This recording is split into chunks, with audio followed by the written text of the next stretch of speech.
that is coming up for my organization, No Longer Silent, where we raise awareness about domestic abuse within families and also or with an intimate partner in a relationship.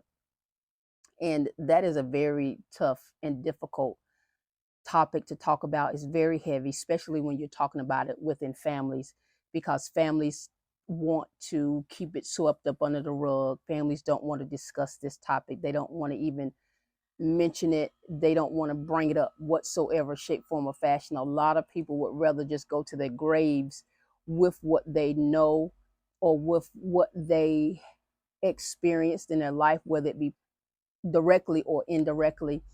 And I'm gonna do my best to talk to you all with honesty and with transparency and somewhat of vulnerability, because I am in a place where I've dealt with domestic abuse within families and also with an intimate partner, things that I have experienced in my life concerning my biological father, which led me to make the decisions that I did make in my life that is now causing my son to be rebellious, to not want to have anything to do with me, to not want to talk to me. He's totally just, but he has boxed me out. It's like he's keeping me at arm's length. And the decisions that I've made in my life and the things that I've gone through is a direct result of the things that I did not receive growing up. And that's why I wanted to share with you all, you know, my experience with domestic abuse, with being a daughter who has been raised without a father, because my father decided that he wanted to be absent. It was his choice. And as I got older, he needed to be absent. Let me just say that. He needed to be absent.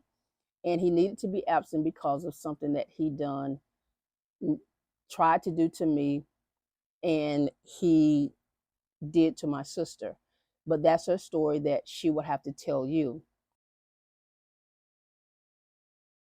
So when I was 13 years old, my biological father, I was in the country in North Carolina, and I was at a home of one of my cousins on my father's side.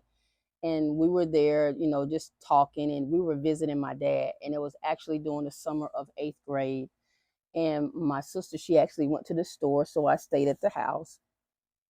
And I thought it would be okay because that's my dad. I didn't know any of the things that I learned later on in my adulthood. I didn't know any of those things. So me being a 13-year-old teenage girl, was excited to see her dad because he was always absent me when I was growing up. So being there, we were talking and he told me to come into the kitchen with him, and I went into the kitchen. And when I went in there, he was leaning against the wall at first, and then I was standing in the kitchen, with my arms crossed because I was a little bit nervous, and I didn't know why he wanted me to go into the kitchen with him to talk to me by myself. And so when we went in the kitchen, he just started talking to me, and he was saying, he was asking me about what I was going to do for the summer, and he was asking me about school, which is to me typical questions that a parent should ask their child or would ask their child or children. And I answered his question. I said, school was okay. I'm excited about summer. I have things to do. I'll be going to summer camp. And so as I was talking to him and he was asking me all these questions, the conversation shifted and it went towards him asking me about boys. And, he was asking me, do I like boys? And I'm looking at him like, yeah, I like boys. And I was a little scared to answer that question because I didn't know what was going to come after that. So when I answered the question, he's looking at me. And at this point, I started to feel a little uncomfortable. So when he was looking at me, he was saying, boys are this and boys are that. I guess it was his way of being a father and telling me what a father should tell their daughter at their age when they are liking boys. So he started to talk to me about, you know, he was saying things that was inappropriate to me that a no father, no male should say to a female, whether it's his daughter or his niece or goddaughter or granddaughter or great niece or whatever. No male should be talking to a young teenage girl like this at all. And it was very inappropriate. And he was saying things like he should be my first, and so I'll know how it is to, before I actually started, being with a boy, and I'll know what to do, and I'll know how to handle myself. And it was just crazy, y'all. Let me just tell you, it was absolutely crazy.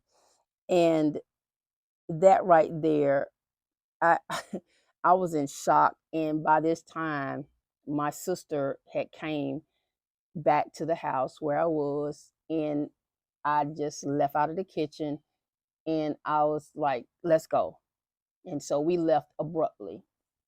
So she noticed that something was wrong, and we were in the car riding down the road. And I wasn't saying anything at first. And actually, I didn't tell her right then. I waited for months before I told her, because I knew that if I had told her what my sister would do, because she has a temper, and it's very hard to control my sister when she is angry. And when I finally told her, she was livid. She was so angry and so out of herself that she wanted to harm him in a way that would send her away for a long, long, long, long, long time. And and the reason why I'm sharing this story with you, because my dad, something must, I don't know. I don't know the whole story. I have no idea what happened. And he the word that keeps coming to my mind is destroyed my life. He destroyed my life in a way where it caused me to make decisions that took me down a path that where I could have died. I could have just, it would have not been good.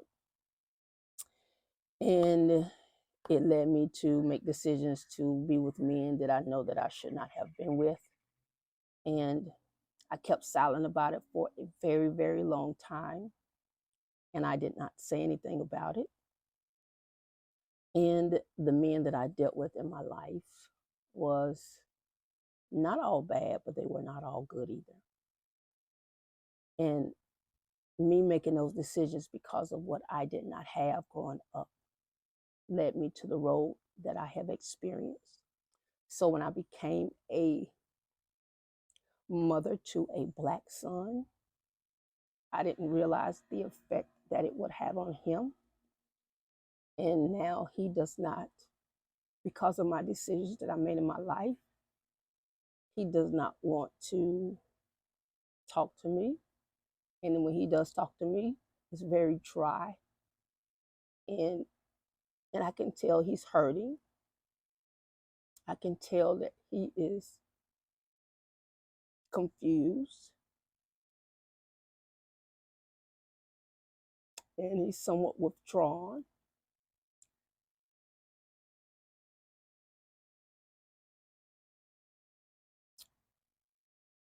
And I realize that the decisions that I've made in my life has affected him.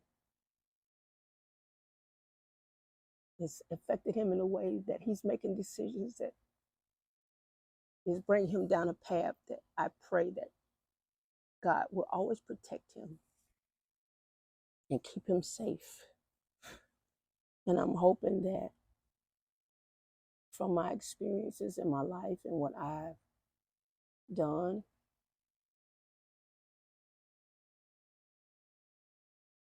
that he will learn before it's too late, before he gets into something that will cause him to regret, because I regret the decisions that I made. Because if I had known that I was going to have a son, I probably would have never made those decisions. And not just that, even with having a daughter, I would have never made those decisions. Maybe I would have. I don't know.